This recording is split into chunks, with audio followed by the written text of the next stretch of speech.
Beleza, então eu acho que essa é a 13ª aula de arte pelo Meet. Vamos ver, eu conferir aqui meu caderninho cartográfico.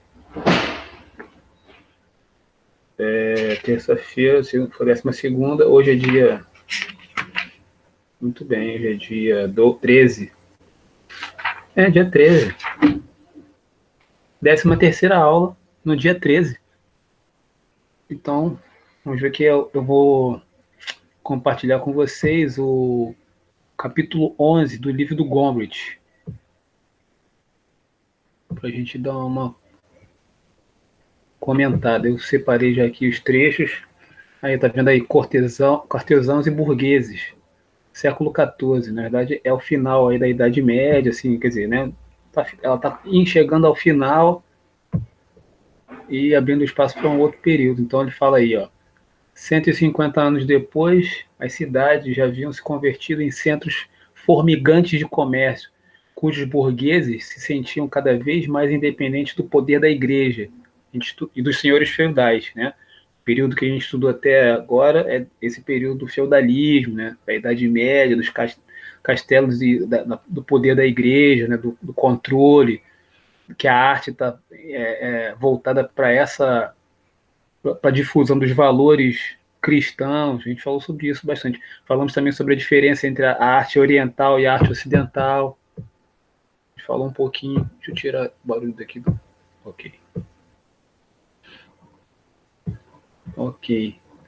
Os próprios nobres já não viviam uma vida de torva segregação, né, nos seus castelos fortificados. Essa coisa de ficar, né, fechado, né, isolado, preferindo mudar-se para as cidades com seu conforto e luxo requintado, para aí exibirem sua riqueza nas cortes dos poderosos. Então, aqui o camarada já dá uma pista para a gente, né, que as cidades já estão mais organizadas, né, já estão mais populosas, né, a grana, aquela ideia dos mecenas, né, já está começando a aparecer, né, os camaradas que vão financiar os artistas, né. Vamos ver, podemos fazer uma ideia muito nítida do que era a vida no século XIV, se lembrarmos das obras de... Eu não conheço esse autor com seus cavaleiros e gentil homens, escudeiros, frades e artesãos. Já não era o mundo das cruzadas e daqueles modelos de cavalaria que nos acodem à mente quando contemplamos as estátuas dos fundadores de Namburgo.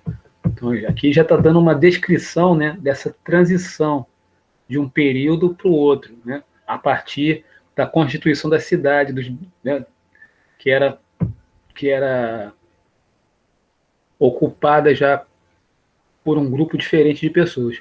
As igrejas não mais constituíam as principais tarefas dos arquitetos. Olha aí a diferença também na exigência das construções. Nas cidades prósperas e em contínua expansão, muitos edifícios tiveram que ser projetados e construídos. Municipalidades, sedes de corporações, universidades, palácios, pontes e portas de cidades. Um dos mais célebres e característicos edifícios desse gênero é o Palácio Ducal de Veneza. A gente vê aqui a figura, que foi começado no século XIV, quando o poder e a prosperidade da cidade estavam no auge. 141 aqui, ó, esse prédio aqui. Dá para ver aí? Dá. Construção gigantesca, né? Então você vê que a característica da arquitetura não é mais aquela característica voltada para aspectos sacros, né? Aspectos da igreja e tal. A arquitetura está, se vamos dizer assim, a gente pode dizer, ó, secularizando. Essa palavra não é uma palavra da época, né? Uma palavra nossa, mas ela já está se secularizando. Estamos no século XIV. Vamos para a próxima página. Mais rápido, professor. Aqui. As obras mais características de escultura no século XIV talvez não sejam as de pedra, que ainda eram feitas em grande número para as igrejas do período, mas os trabalhos menores, em metais preciosos ou marfim. Até flautas também nessa época, né? Acho que o Fábio perguntou sobre música. As flautas eram feitas de marfim também, madeira e marfim. em que os artífices, os artesãos, né, do período sobressaíam. A figura 142, que é essa que está aí em cima, mostra uma pequena estátua de prata da Virgem feita por um ourives em 1339. Obras desse gênero não se destinavam ao culto público. Pelo contrário, era para serem colocadas na capela de um palácio e para as orações particulares. Não pretendiam proclamar uma verdade em solene distanciamento, como as estátuas das grandes catedrais, mas exercitar amor e ternura. Então a coisa vai se particularizando. Olha aí a obra aqui em cima. Essa peça aí, ó, uma escultura pequena, né, feita em prata. Muito bonito. Aqui não diz o tamanho dela, as dimensões. Não tem a dimensão. Mas está lá no Louvre, em Paris. Vamos seguir, então. Então a gente está. Nós estamos pisando assim devagarinho, né? Estamos passando de um período para outro devagarinho. Na Itália, particularmente em Florença, a arte de Giotto modificara toda a concepção de pintura. A velha maneira bizantina pareceu subitamente rígida e superada. Contudo, seria errôneo imaginar que a arte italiana separou-se do resto da Europa de um dia para o outro. Pelo contrário, as ideias de Giotto ganharam influência nos países ao norte dos Alpes. Ao passo, a gente viu lá, né, que os períodos, na verdade, aqueles românico, gótico e bizâncio foram os períodos que nós vimos nas aulas anteriores. Se você quiser. Desculpa interromper, professor. Não tem problema Teve nenhum. um rolezinho cultural que a gente fez ano passado com a professora Juliana, que a gente visitou algumas igrejas, né, no Rio de Janeiro. E aí elas tinham algumas arquiteturas no estilo gótico, assim, meio. Você lembra qual delas? Não lembro o nome, mas era na cidade do Rio, era no centro. E ela tinha toda essa estrutura meio dramática, assim. Você lembra se foi... Porque aí, se você me lembrar o nome da rua que nós fomos, eu posso te dizer qual o estilo da igreja. Foi na 1º de março, foi na Candelária, foi... Você lembra? Eu vou falando os nomes, você lembra se foi... Cara, não lembro de verdade. Perto do Paço Imperial? Não lembro. A gente foi no ônibus, eu nem observei muito bem para onde a gente estava indo. Se o motorista errasse o caminho, eu nem ia perceber. Não, porque eu lembro do rolezinho. Eu acho que esse rolezinho, eu acho que eu estava junto. A gente ficou no centro do Rio. Aí a gente passou por umas igrejas, que foi a igreja da São José, a Ordem Terceira do Carmo, e eu acho que a gente foi na Candelária. Aquelas não igrejas... sei se o senhor estava junto. Não lembra, né? Foi o primeiro rolezinho que teve lá no Sebri. Tá, mas deve ter sido no centro mesmo. Aquelas igrejas ali, elas são de um outro período. Elas são do período... Aquelas da 1º de março, que são com ouro e tal, elas são do período barroco. A gente vai chegar... Depois das férias, a gente vai falar sobre isso. E a Candelária, que é a igreja perto do Centro Cultural Banco do Brasil, essa igreja, ela tem um estilo eclético. Ali dentro da igreja e fora, mais dentro, né? Você consegue identificar vários períodos da história.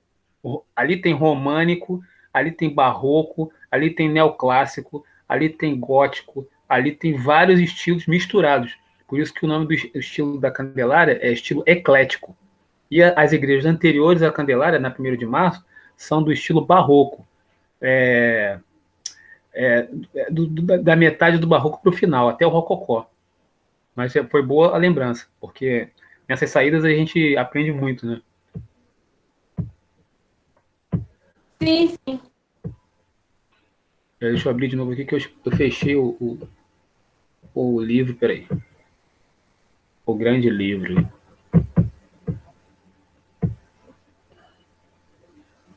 Aqui.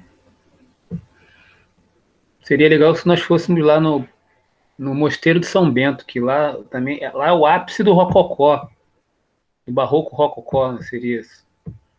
Vamos continuar aqui, peraí. Essa obra deve ter uma referência aqui mais à frente. Vamos aqui. Que os ideais dos pintores góticos do norte também começaram a ter efeito sobre os mestres meridionais. foi particularmente em Siena. Outra cidade Toscaria, outra cidade de Toscaria, e grande rival de Florença, que o gosto e o estilo desses artistas do norte causaram uma impressão muito profunda. Aí a gente vai ver que é o princípio do que a gente vai reconhecer mais adiante como Renascimento. Né? Aí começa a fase inicial do Renascimento.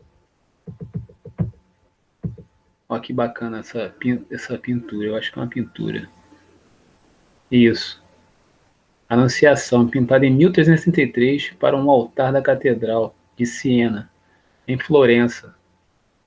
Essa pintura é característica do Renascimento, esse rostinho e tal.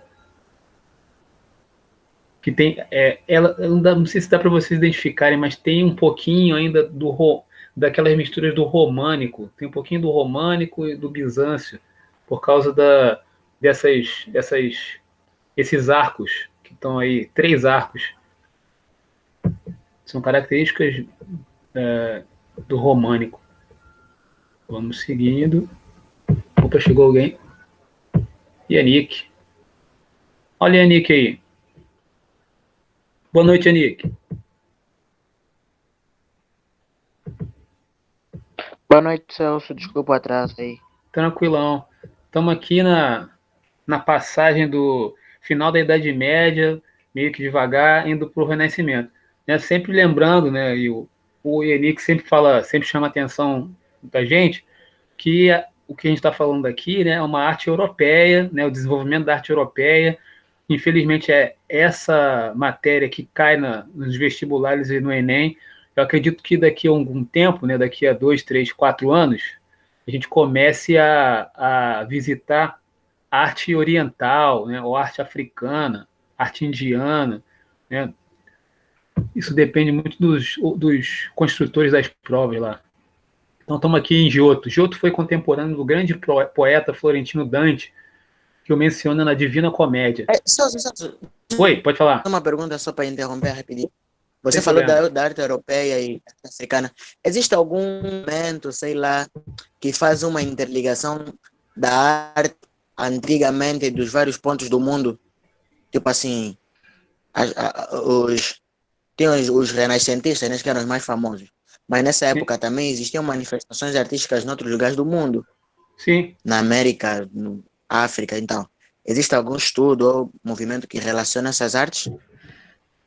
Olha, é uma pergunta interessante. O que a gente vai ver, Yannick, é na arte moderna, quando a gente vai para o século XX, é que vai ter essa explosão de, como é que eu vou dizer assim, de contraposição a essa arte europeizada, a esse eurocentrismo. Né? O século XX vai marcar esse questionamento.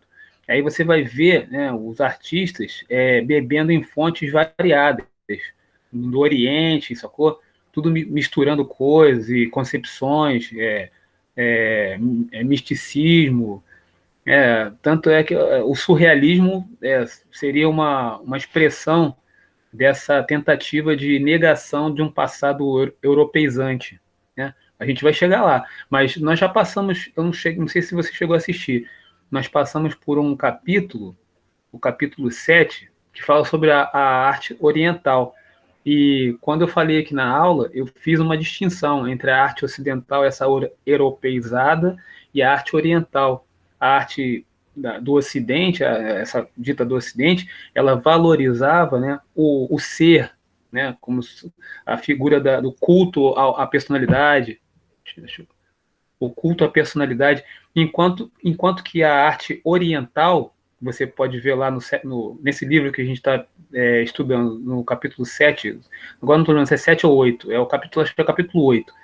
A arte oriental, ela vai se concentrar na arte africana, a arte chinesa, a arte indiana, né, a arte asiática, ela vai se concentrar não no ser, no culto à personalidade, mas ela vai se concentrar na natureza, nos fenômenos na natureza. Então, é uma coisa que não muda. Até hoje você vê, né, as artes orientais, elas são quase que imutáveis, né, porque o tema fundamental delas é a harmonia da natureza e o grego chama de physis, né? O fenômeno da natureza, entendeu? O vento é o ser, né? A montanha, né? O mar, as ondas, né? Os animais, né? Tanto é que a arte africana é totêmica, né? E a arte oriental também chinesa, né? O teatro de kabuki, né? Chinês. Então, não sei se eu consegui te responder, mas é mais ou menos assim, sacou? Não, entendi. Mas beleza, pode interromper a hora que for aí, que eu gosto de falar essas paradas. Acho maneiro. Pera aí, aqui. Então, como eu estava lendo aqui,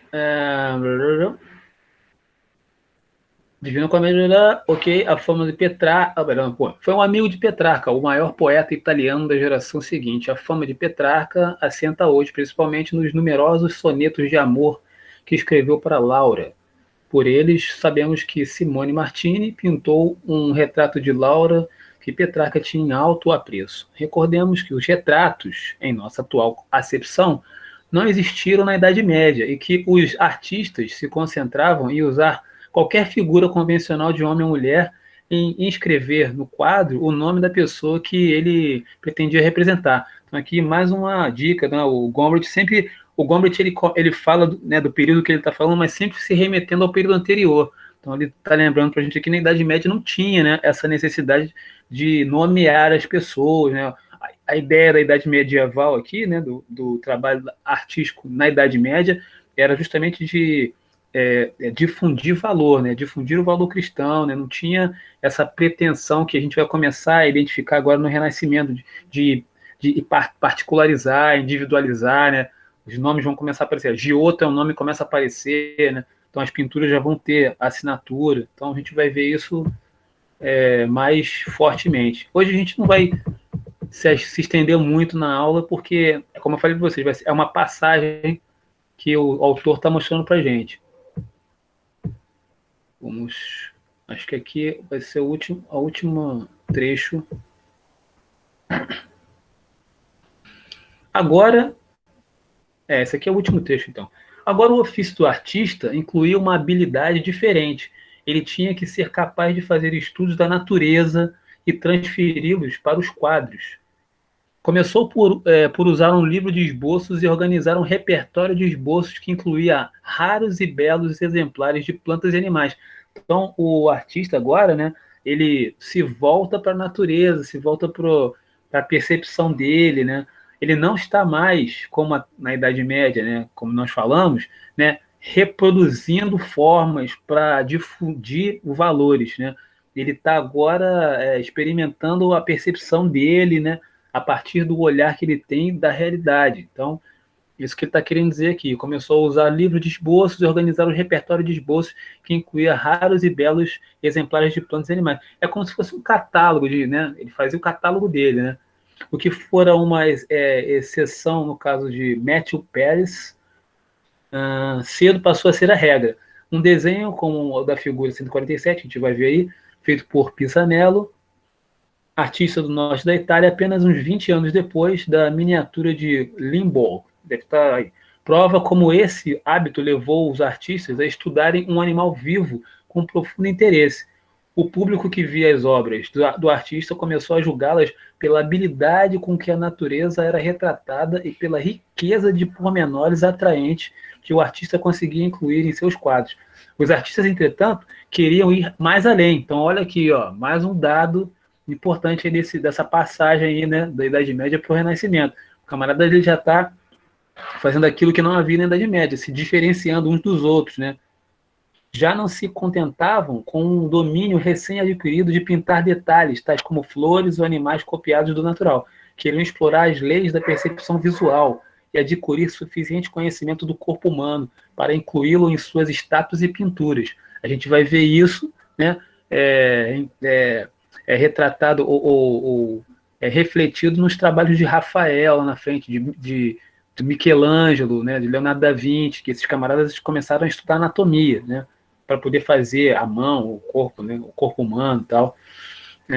Parei onde aqui? Já não se contentavam com o domínio, ok? Tais flores, ok, queriam explorar as leis de percepção visual e adquirir suficientes conhecimentos do corpo humano para incluí-lo em suas estátuas e pinturas, como os gregos e romanos haviam feito. Aí olha aqui, ó, mais um sinal de que nós estamos com um pezinho no Renascimento, né?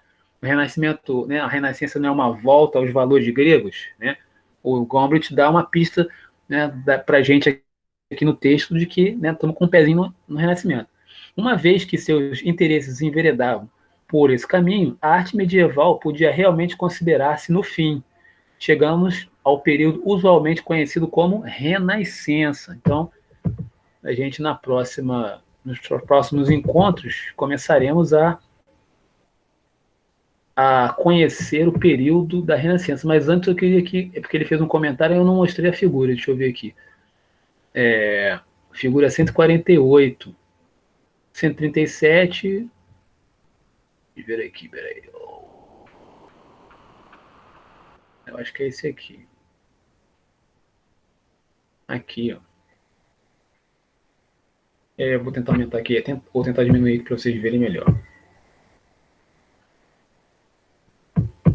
A tentativa de fazer se aproximar da natureza, né?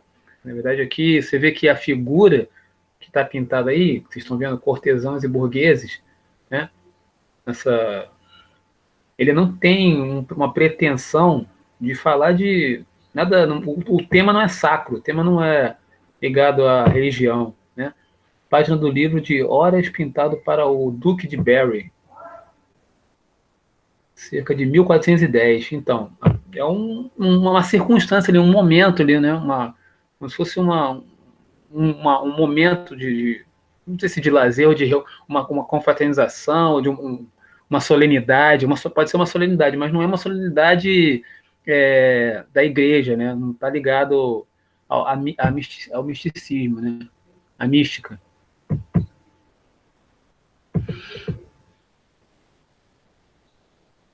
Então, meus queridos, por hoje, na verdade, eu queria só falar sobre isso, né? A final da Idade Média, né?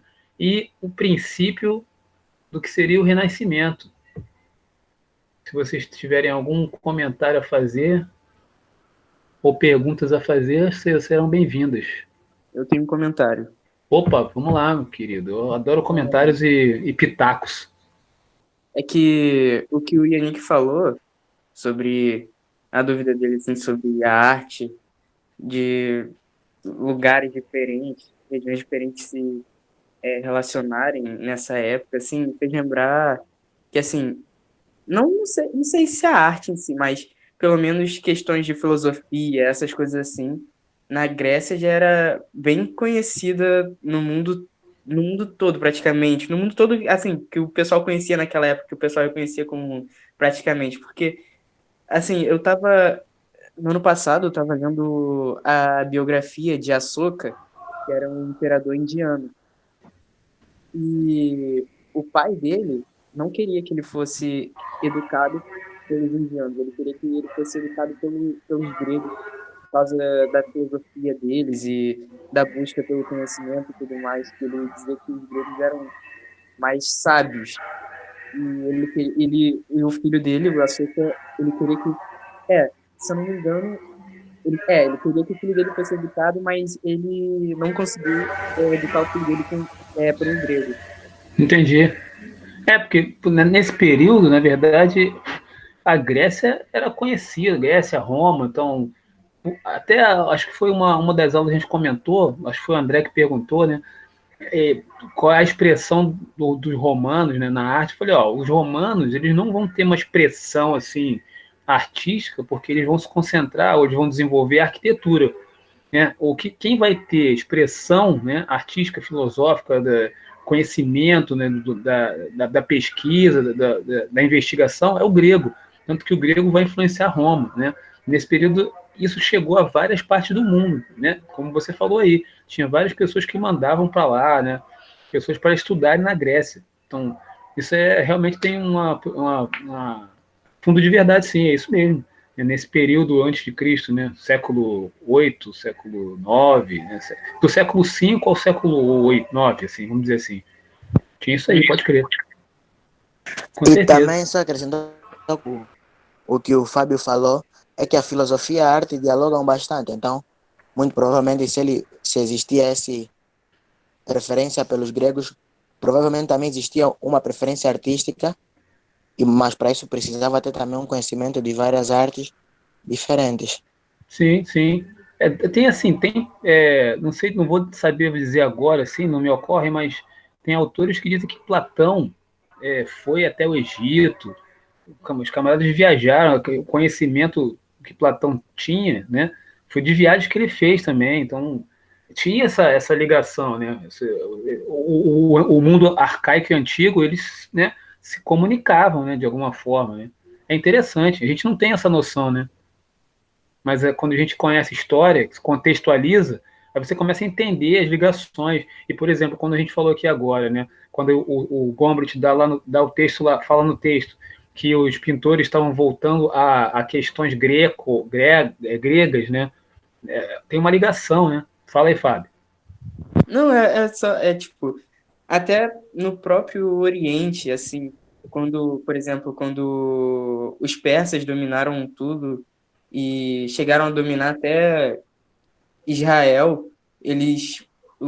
Israel logo adotou várias características da arte deles, assim, as construções foram se modificando, tudo foi se modificando, conhecimento, tudo mais. Fora que eles também, Israel já viveu em Egito, os hebreus viveram no Egito e foram dominados pelos persas também. Então eles adquiriram várias características de vários povos diferentes dos dele. Isso só Você enriqueceu a cultura deles também. tem a influência dos mouros na Península Ibérica, né? Aqueles instrumentos musicais lá, os tipos de guitarra, tipo alaúde, né? Na verdade, eles têm uma origem misturada ali do árabe, meio árabe, né? Tem um negócio misturado ali também, um negócio interessante, essas influências de povos, né? Uhum. Assim, o alaúde, assim, pelo que eu pesquisei muito sobre a história do violão, quais foram os instrumentos que vieram antes dele, que inspiraram a criação dele e tudo mais. E o alaúde, assim, para os árabes era um instrumento muito sagrado, tanto que recebe o nome de Deus, Alá. Tem Alá no começo do nome do instrumento. Então era uma coisa muito religiosa. E é interessante essas coisas, assim, como aquele instrumento lá no Oriente é, influenciou instrumentos que existem hoje, sabe? Se não fosse por aquilo, talvez não existiriam o violão ou a guitarra elétrica, por exemplo. Então, por isso que eu sempre digo que o futuro está no mais remoto passado, né? Pois Se é. você olhar para o futuro, né? Se você não compreende lá o passado, né? Você não consegue nem vislumbrar o futuro e nem entender o teu presente, né? Você precisa se alimentar dessas coisas, ainda que pareça tem gente que fala perda de tempo, mas não, se você começa a compreender essas ligações, né, históricas, né, que a arte, de certa forma, vai mostrar para a gente. A arte, ela reflete essas influências, né, de povos entre povos, né, os pensamentos e os estudos, ela vai refletir, vai mostrar para a gente essas influências. E se a gente não conhece, né, a gente acha que se a gente desconhece, né, o passado histórico, a gente perde um pouco da visão, né? A gente não consegue, a gente não vê exatamente isso. Você não consegue perceber os elementos que fazem parte de uma cultura que passou para outra, que está misturada em outra. É muito curioso isso. Por isso que é importante a gente estudar e ler e pesquisar. Né? O problema é ter tempo para isso, né? Por isso que eu falo, né? Isso que a gente está conversando aqui faz parte de uma coisa chamada, que o sociólogo G.S. Souza fala de capital cultural, né? Você não tem um capital financeiro, né? Mas o capital cultural, né? O repertório sociocultural, né? É extrema importância, né? Para você argumentar, né? Para você, né? Discutir, para você entender alguma informação que chega até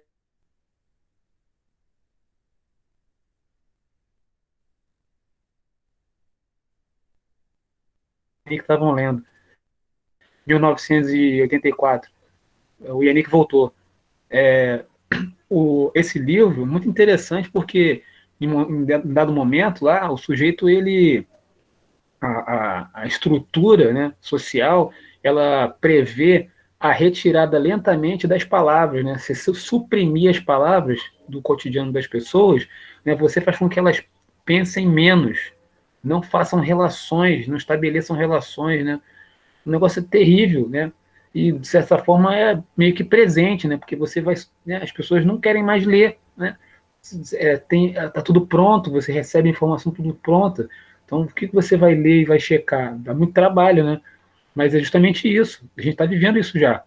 O sujeito que não lê, não constata, não vai investigar, não produz texto, né? Ele, a capacidade dele de pensar e refletir sobre as coisas também vai diminuindo, né? Muito interessante. Se vocês puderem ler. Sobre as notícias prontas, assim, os textos prontos, no outro dia eu postei uma coisa no Facebook, era uma manchete assim: Bolsonaro tira máscara durante uma entrevista após ele ter sido confirmado com coronavírus. E aí uma mulher comentou assim: vocês criticam sem saber o contexto, não sei o quê. As pessoas pecam por falta de sabedoria. Mas se ela abrisse a matéria e lesse, veria que estava todo o contexto lá explicado. O título, claro, tem que ser chamativo para atrair pessoas.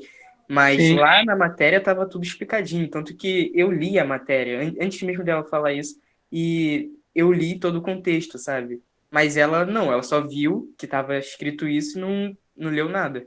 Então, E aí, pelo comentário dela, você já pressupõe, né, que ela não leu. Né? já dá para eu pelo menos acho isso, porque se ela lesse, veria que eu lá estava explicando, estava tudo detalhadinho. Mas então, também acho que existe uma relutância nas pessoas em entender as coisas. Mas esse tipo de notícia, qual é uma outra intenção que essa notícia pode querer revelar, além do que está escrito ali categoricamente? Essa é a responsabilidade dela, não tem a ver com outras interpretações. Essa é a responsabilidade do presidente. Não existem muitas interpretações nesse caso. Pois é. As fãs do Bolsonaro também são muito sentido. Hoje em dia está difícil de você estabelecer a comunicação mesmo, né, Yannick? A gente está encontrando uma dificuldade de se estabelecer essas relações, né? É meio conflituoso, né? Professor. Diga. Dias também. Eu não sei se eu entendi o que o Yannick quis realmente passar, mas do meu ponto de vista, sobre o que ele falou, eu acho que ele está certo. Que isso é uma responsabilidade de mídia, sabe? Que a imprensa tem que ter. O que ela quer passar, sabe? Naquela manchete. O que ela quer que o leitor entenda. Isso é uma responsabilidade muito grande. E aí move uma massa muito grande também, né? Que não busca. Sim, mas digo assim, o enunciado é para chamar atenção. Né? Pode ser que o enunciado esteja mal formulado e tal, né? É sensacionalista e tal. Mas se você abre lá a reportagem, né, e lê, você vai ter uma outra conclusão, pode chegar numa outra conclusão, concorda? Eu concordo com Sim, eu concordo, mas eles se aproveitam desse fato. Exatamente isso. Existem enunciados ou existem matérias que não precisam de explicação. Por exemplo, se ele te disser que a árvore caiu, independentemente do contexto social que está sendo vivido, a árvore caiu. Porque a matéria está querendo dizer só: Bolsonaro não usa máscara, mesmo depois de ter sido confirmado com corona. É só isso, não existem várias interpretações para isso. Mas assim, os bolsonaristas insistem que a mídia que não passa as coisas direito, não sei o quê. Mas eu também concordo que a mídia, às vezes, dependendo da situação, por exemplo, há dias teve a notícia do cara que foi prego com não sei quantos quilos de cocaína no Leblon, e a manchete era: jovem é preso fazendo delivery de droga. Sim! Dependendo da circunstância, eles também amassageiam muito. Tem uma área na linguística, não na linguística não, é em letras mesmo, não sei se algum de vocês vai fazer letras, se chama análise do discurso. né? Eu pretendo fazer letras. Desculpa, então, Vai fazer letras? Sim. Então, você vai ter essa oportunidade de estudar essa disciplina em letras. É a análise do discurso. Na verdade, a análise do discurso, ela veio de uma área do conhecimento da filosofia, que é a filosofia da linguagem. Então, através dos enunciados, né, como o Nick falou, o Nick mostrou um enunciado aí para gente, que ele meio que esconde, né? Ele não revela, né, o que é, porque se você trocar as palavras, né, como assim, né? Dependendo da situação ou da pessoa, o enunciado é de um jeito, dependendo, né? Dependendo do sujeito que é preso, né? Então é um delivery, né? Como é que pode? Não tem essa parada delivery, o camarada é criminoso, né? É isso aí mesmo. Então a análise do discurso ela vai meio que desvendar essas coisas. Poxa, né? O que o enunciado ou o que a manchete está querendo esconder ou revelar, né? Fala aí, Fábio. Um professor de literatura meu, do 9º ano, ele falava muito sobre isso. Ele sempre pegava alguma matéria de jornal ou algo assim do tipo e levava para a gente analisar. Tinha matéria que falava assim, governo decide cortar gastos com a educação. E ele falava sobre isso, gastos, porque, tipo, usar uma palavra negativa para isso, porque, na verdade, a educação não é um gasto, é um investimento, mas eles usam gastos para terem um certo tipo de razão, entre aspas, assim, por assim dizer. Exatamente. Aí você vai vendo, na verdade, quais são as intenções, as reais intenções, né? Ou dos governantes, né? Ou da liderança, né? A partir da narrativa, né? Que aparece para a gente. É como se fosse uma imagem, né? Voltando um pouquinho para a arte, né? Como se fosse uma imagem ali que você, através dela, você vê o que é, o que é e o que não é, né? Mas hoje foi boa a conversa, gostei dos comentários. Celso, Diga, tô aqui. eu vou ter que me retirar da aula porque meu telefone está descarregando. Tô acabando, beleza. Obrigado, Ingrid. Valeu, valeu a aula, valeu. Valeu. Então, na sexta-feira, nós nos veremos lá no encontro. Acho que mais 5 pessoas vão apresentar lá os seus trabalhos e a gente vai dando pitacos, beleza? A Esther vai falar. A Esther vai falar. Ó, o Fábio já falou, o Bruno já falou e a Nick já falou. Semana que vem é a Esther. Então é isso, meus queridos. Até sexta. Fiquem com Deus. Beijo para todo mundo. Valeu, professor. Tchau, obrigado, Celso. Valeu, tchau, tchau, boa noite. Valeu.